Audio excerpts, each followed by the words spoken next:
Dahil sa tuloy-tuloy na buhos ng ulan dito sa probinsya ng Pangasinan, isa rin sa binabantayan ng otoridad ang aquaculture industry. Kung mapapansin natin dito sa barangay Banawang sa Calasiao, Pangasinan, malalawak po rito yung mga palaisdaan. At kung mapapansin natin, sa magkabilang dulo naglagay na po yung mga fish grower na mga malalaking net.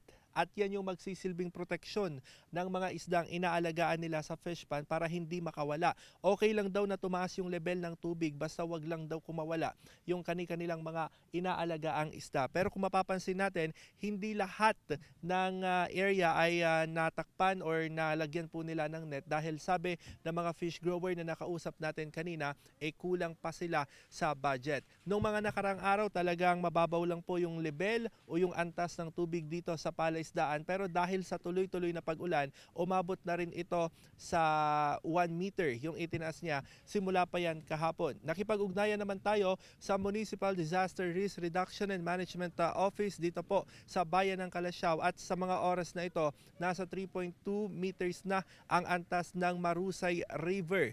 Above normal na yan at inaasahan pa na tataas pa yung level ng Marusay River dahil po sa tuloy-tuloy pa rin ang pag-ulan at ina-anticipate po nila na dyan po didiretso yung tubig na manggagaling naman sa upstream. Kaya patuloy pa rin yung panawagan ng otoridad sa mga residente, lalo na yung mga nakatira sa tabing dagat o tabing ilog na mag-ingat at talagang pag-ibayuhin yung kanilang pagbabantay. At kung sakali man na talagang maranasan pa itong epekto ng bagyong Karina at itong habagat, wag mag-atubili na tumawag sa kanilang mga barangay officials.